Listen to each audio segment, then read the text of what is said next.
The hospital ward buzzed with a quiet chaos. Mothers clutched to their sick children, fathers whispered prayers, and the nurses darted between beds with worn-out expressions. It was in this overcrowded pediatric ward that little Olu, just 6 years old, lay on a rusted hospital bed. His tiny chest heaved with labored breath, his frail body wrapped in a threadbare blanket. Olu had been diagnosed with severe malaria. His mother, Bisi, a petty trader, noticed his fever 3 days ago but could not afford to take him to the hospital immediately. By the time she borrowed enough money, Olu was unconscious. The nurse in charge barely glanced at the mother and child when they arrived. "Go to the emergency room," she said brusquely, pointing to a dimly lit corner of the hospital. In the emergency room, the doctor confirmed that Olu needed oxygen and urgent anti-malaria medication. Bisi clutched her bag tightly, her voice trembling. "Doctor, please save my son. I will find the money."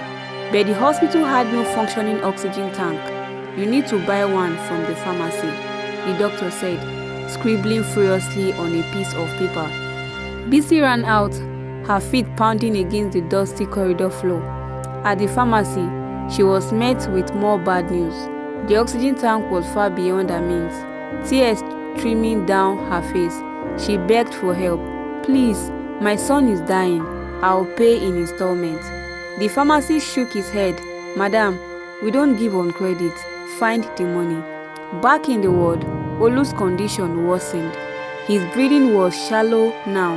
His lips turned a faint blue. Another mother in the ward noticed Bisi despair and whispered, "Try the chemist down the street. They might rent you a cylinder." Without hesitation, Bisi sprinted out of the hospital. She found the chemist, who agreed to rent her an oxygen tank for a fraction of the cost, but it would only last a few hours. She carried the heavy cylinder back to the hospital, her arm shaking under its weight. The nurse connected the oxygen and Olu's breathing stabilized slightly. But this fever refused to break. The doctor explained that the anti-malaria injection was the next step. Bisi had already spent everything she had. She fell to her knees. "Please, doctor, give him the injection. I'll pay tomorrow." The doctor hesitated. He looked at the boy, his own conscience worrying with hospital policies. We don't treat people without payment," he said quietly. A stranger sitting in the waiting area stood up. "How much is the injection?" he asked. When Bisi told him, the man opened his wallet and handed her the money. "Save your son," he said simply. The nurse administered the injection and Bisi sat by Olu's bedside, holding his tiny hand, whispering prayers. Hours passed, and as the first rays of sunlight filtered through the ward, broken windows, Olu opened his eyes. "Mama," he whispered weakly. Bisi burst into tears, clutching her son tightly. Though Olu's recovery would take time, his fragile life had been saved, not by the system, but by the kindness of a stranger and his mother's relentless fight. The rays of sunlight streamed through the cracked hospital windows, briefly filling the room with warmth and hope. Olu's faint whisper, "Mama," had brought a wave of relief to Bisi's heart. She pressed his small hand against her cheek, whispering prayers of gratitude. The other mothers in the world smiled at the scene, their own struggles momentarily forgotten. It was a rare moment of joy in a place so familiar with despair. The stranger who had paid for the injection sat quietly in a corner, watching before slipping out unnoticed. But the fragile light of hope began to flicker. By mid-morning, Olu's fever spiked again. His small body convulsed in violent shivers, and his breathing became labored despite the oxygen. Bisi screamed for the nurse, her voice cracking with pain and panic. The doctor arrived, his face grave. "We need to run tests immediately to find out why the fever isn't subsiding," he said.